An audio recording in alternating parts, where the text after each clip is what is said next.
I welcome Ashley Kahn, producer, publisher, music historian, jazz expert.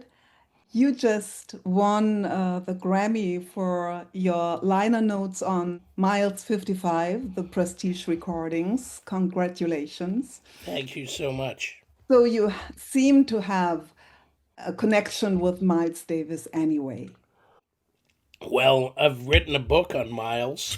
I know the Miles family and work with them a lot. I have been a lifetime fan of his music.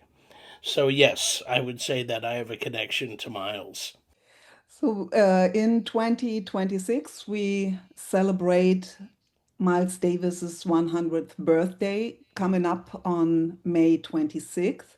That's right. And all over the world, people are putting programs on stage that pay homage to his legacy. And I mean, Miles is a music icon. And I didn't say jazz icon because music is much wider. And he always wanted to be seen as a musician with a broad horizon. Right. If you put it into your own words, what are the reasons for us today to keep his legacy up there and to just remember him today? That's a really good question. And in fact, when I do my talk panels with musicians and other historians, etc., and we're talking about Miles, that's usually what I start with: is what? How is he still relevant? 100 years after his birth, we're still dealing with his influence, his sway, his swagger. The way he looked and the way he dressed. That was part of it too. And I think a lot of the reason is, that Miles saw music, especially from about the late 50s on, as its own thing. And he started to push away from the idea of categories, genres, etc. And he let the music talk to him directly and follow its own path. It's a little difficult to explain without going, as we would say here, under the hood to look at the engine. But he liked playing with the nuts and bolts of music, harmonic theory, the idea of staying on one harmony and what that implied in suggesting harmonic movements. He loved playing with different rhythms. There were certain rhythms that really caught his ear, and he would go way outside of the jazz world to bring those rhythms into, you know, jazz, and also textures. The way that he used a harmon mute on his trumpet, the way that later he got, seduced by electric instruments and the possibility of combining acoustic and electric using the wah wah pedal on his trumpet. This is someone who has no rules, no boundaries, who's thinking wide open, and any sound or sound making device that could come his way, he was open to. And I think the other kind of doorway into understanding Miles's creative imprint is to understand that the first 10 years of his professional life, from the time he comes to New York in 1945 to 1955, when he really starts to explode in popularity and he goes outside of the jazz world to find listeners, and he finds an audience and a big label, Columbia Records, signs him, you know, that 10-year period, he mainly worked on one thing: his own sound. He worked on it. And he would say this in interviews later. He goes, I didn't just happen. I worked on this. And then after that period is when he starts to work on the idea of bands and a collective sound. And he got into trouble for that because when he was on stage, he would turn himself with his back to the audience so he could pay attention to what was happening on stage. So he was doing like a director, of an orchestra. But that's not what jazz, leaders were supposed to do. And so you find in a lot of writing for the late 50s, early 60s, that Miles was disrespecting the audience. He was paying attention to his own band. And as the band developed, he got new ideas. And I think that, he comes out of the influence of Duke Ellington. He comes out of the influence of Gil Evans.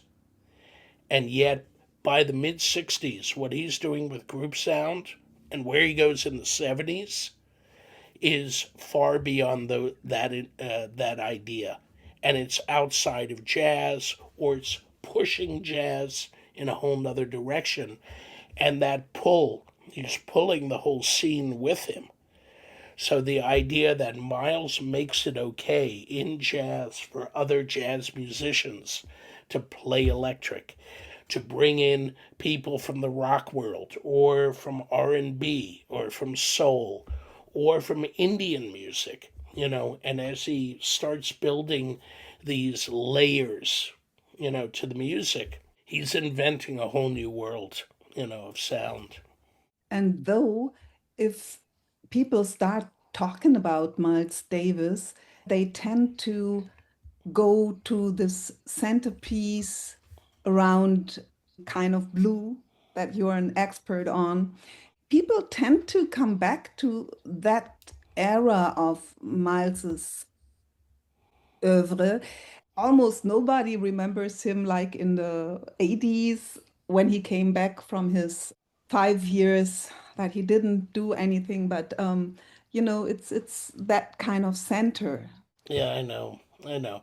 But Sarah, what you're asking, that goes for any artist and Mhm. any sort of interaction between people and music. People like familiar. People like safe. People like what they're, used to and what they've developed a taste for. Um, if you're talking to someone who grew up in the 70s and their first connection to Miles Davis was Bitches Brew or In a Silent Way, you know, or any of the albums in the 70s, live at the Fillmore, they're going to find that as the connection, the connection of familiarity, and that's what they're going to go back to. I think that any doorway into this oeuvre that you're talking about is a good one. You know, any connection point, if it's kind of blue, God bless. If it's the ballads that he was doing on Prestige just before, like in 55, 56, that's great too. Whatever works to get somebody into the Miles world, then it's up to them. How often do they explore, and do they go to the 80s, And there are some amazing albums in the 80s. Aura, Tutu, of course, Amantla, some of the earlier ones like Star People in the early 80s when he's working with a lot of blues guitar, John Scofield and Mike Stern. All of those albums are wonderful. What's funny about the 80s is, of course, it's the dawn of the digital era, both digital recording and digital synthesizers, digital effects, etc. And there's some sounds that sound very dated, you know, and there's nothing you can do about that except try and, listen through it, you know. And so if you go to a tune like Fat Time, on the very first Miles album after he came back, after that 5 year hiatus that you were talking about. The album, I think, is We Want Miles. And Fat Time is an amazing tune, and it's so well written, and it's fun to listen to, you know. There's so many points along the way. There's so many chapters to the story, that after a while, it would be a shame, yes, if people don't visit every part of the book, as it were. But I think that's human nature. Is some people they want that point of connection and they don't want to go any deeper. They don't want more of the story. For you and I mean, look behind us, or sorry, that way, and look behind you. We live by our music. Music is a big connection of us for us to our culture, to our human story. You know, this is more than just entertainment. You know, this is you know uh, a way of human connection for me.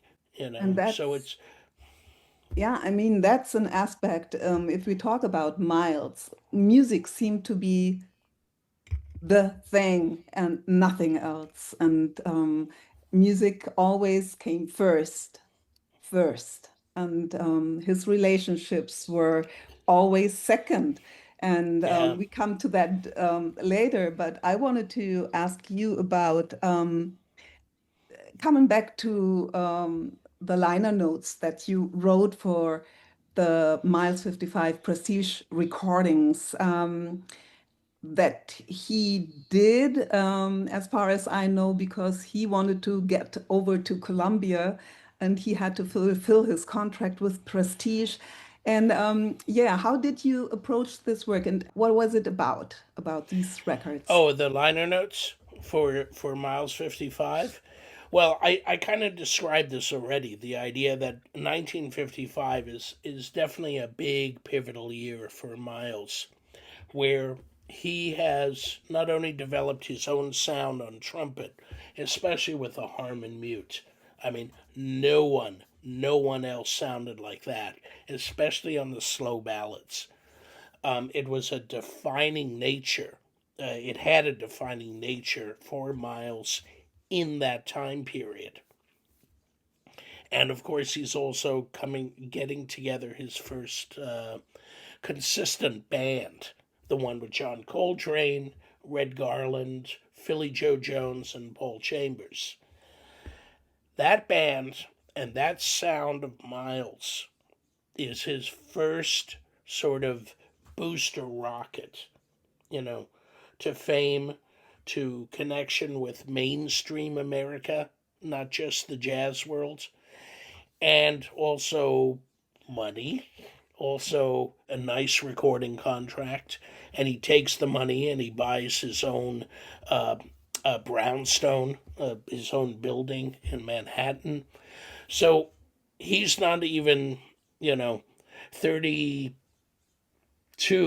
31, somewhere around there. He's already succeeding on a level that most jazz musicians never reach. So he could have stopped with that sound right there, kind of put a pin in it, stayed with it, never changed, but he continues to change after that. So anyway, the liner notes for Miles 55 is my attempt to try and explain what is happening in America at that time. How were people listening? What were they listening to?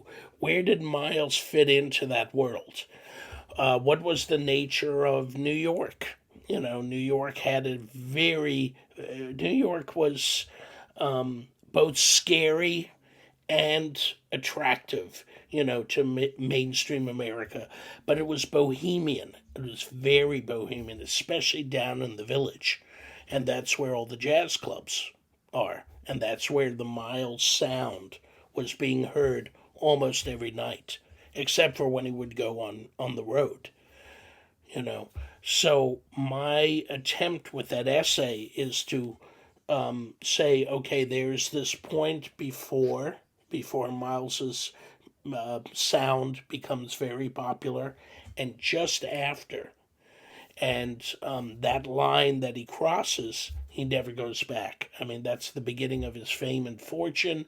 That's the beginning of his huge influence on the jazz world, and everything that he does after that, everyone is watching him. Everyone has him on their radar. and a lot of people will follow every little change that he does. So trying to catch that moment, that's really what the essay is about. I like that about your work because you wrote your book Impulse, The House That Trane Built, in a similar way, and you get the whole picture, which I really appreciate. If I'm reading a book about a person, you give me the context, and that's something very important to just explain the way they think or, the way they act. And whenever Miles, I mean, I read his autobiography that he wrote with Quincy Troop, and I just I had a strange feeling about how he personally exposes himself, I have to say.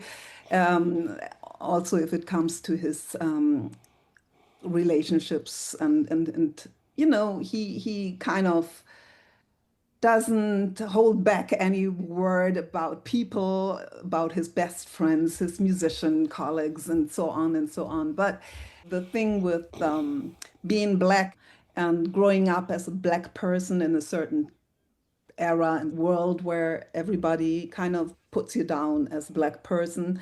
I mean, this is an ongoing theme in his life, and it explains some of the fury that he carries with him. But how can we see such a person in this ambivalence that they bring?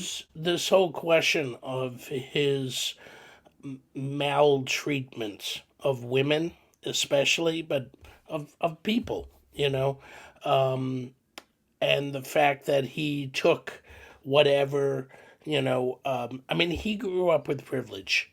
Even as an African American, he grew up in a middle class, upper middle class stature. He had, they had money, they had wherewithal.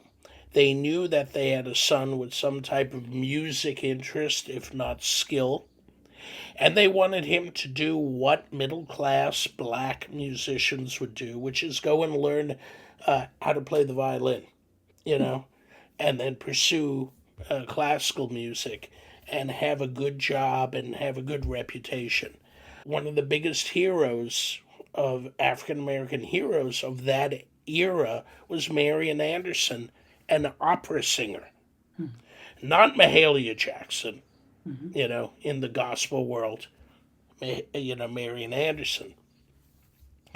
So America is a weird place, and racism infects everyone, black and white and black, and the systems and the values that come out of a very racist structure, a caste structure, which is, just to show you that it's not only in America, it's happens again and again around the world where there's this idea of a social and racial hierarchy, etc. Who do you come from? Where do you come from? What determines who you are, you know? And that's really what Miles was up against. And he hated that. And he seethed against that his whole life, you know. And I think that some of that negative energy, unfortunately, was applied to his personal relationships, especially with women. And your question, we did a panel discussion with a lot of musicians, jazz historians, and like five of them at a place called Jazz Congress at Jazz at Lincoln Center. And this question came up. And all of them came to the notion that you cannot resolve the two. You have to hold them sort of in balance and say, I cannot ignore the bad stuff, but at the same time, most musicians are somehow influenced by Miles Davis. So, how do you pay tribute to the man who gave you, inspiration, etc.? And I think that it's all about lessons, the good lessons of what to follow and the bad lessons of what not to do. Mhm. And I think that's the way of thinking about it.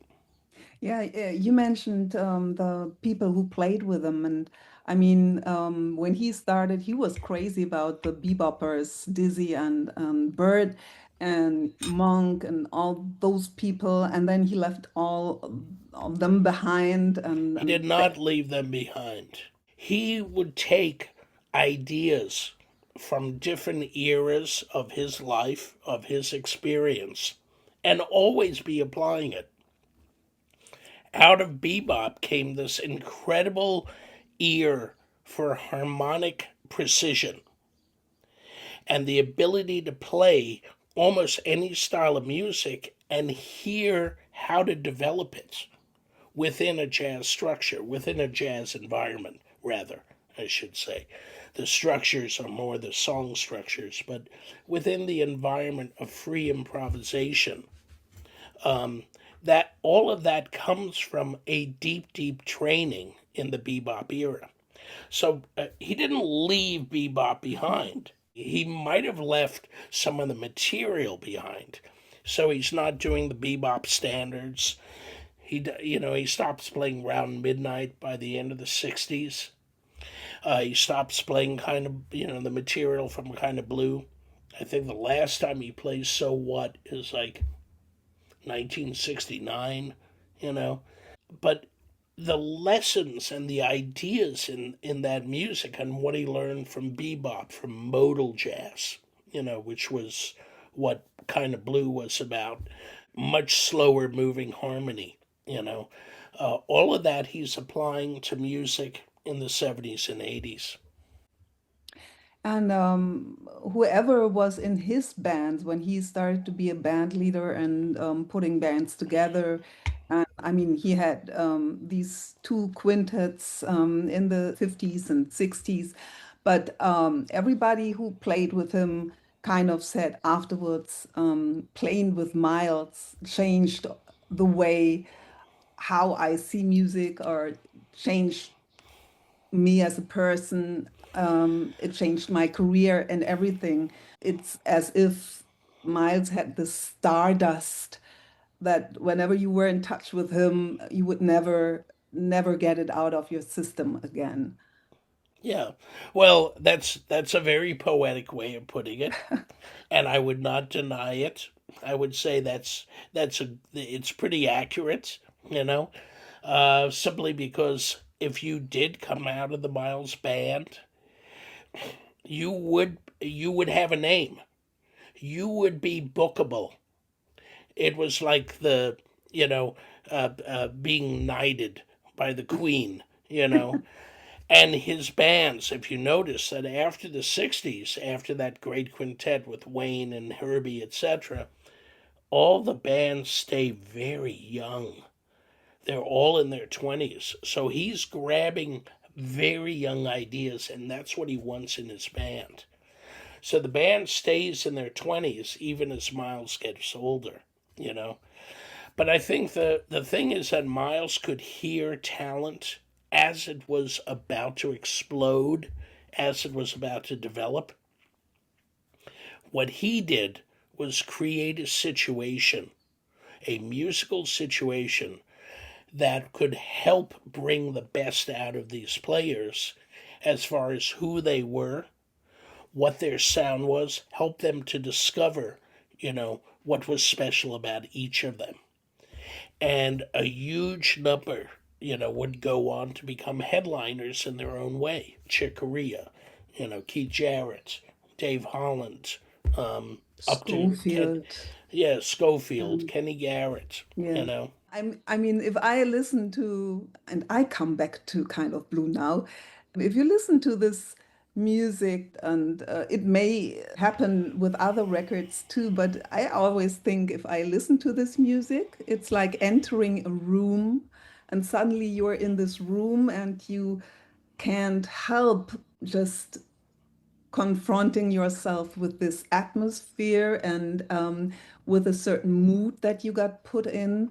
And it's like you are not anywhere else but there.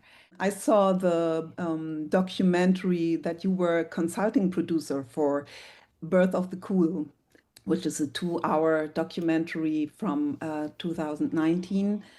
Right. And if I see Miles acting and playing there, and if I see his eyes and like he's not looking at something, but he's looking inside, it's like a reflection of himself while he's playing, you know.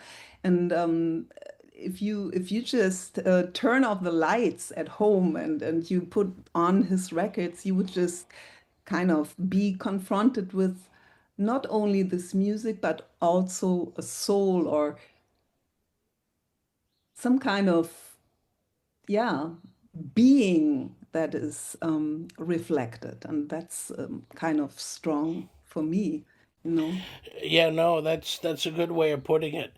Listen, Miles, or great art in general, okay, has the power to remain relevant even after you've listened to it 50, 75, 100 times. I can't tell you the number of times that I've put on the album Kind of Blue.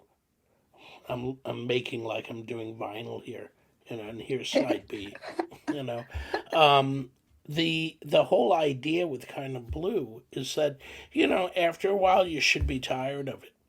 And I've found it's telling stories I'm still interested in hearing. And even with the deep familiarity, I still hear something new all the time. And I think that's a great definition of great art. Art that communicates with you as you grow older. And as your life changes and as you mature and as you deepen in the way that you connect with the world, this music, this art remains a point of connection. And you appreciate it in different ways, in deeper ways, in more expansive ways. So it's speaking as much about you as it is about the music, I think. And we have to think about the whole sort of general relation between humans and one of the most human activities that we do, besides eating, sleeping, sex, procreating, etc., is music. Every part of humanity at every point in time that there have been humans, we have created music, you know? And we are just beginning to understand the depth of that and what that means for us. Leave a baby in a room by itself, and it starts singing to itself. And where does that music come from? You know? Ashley Kahn, thank you so much, Ashley Kahn on Miles Davis. I'm very happy that you took the time. Thank you Yes, for doing this.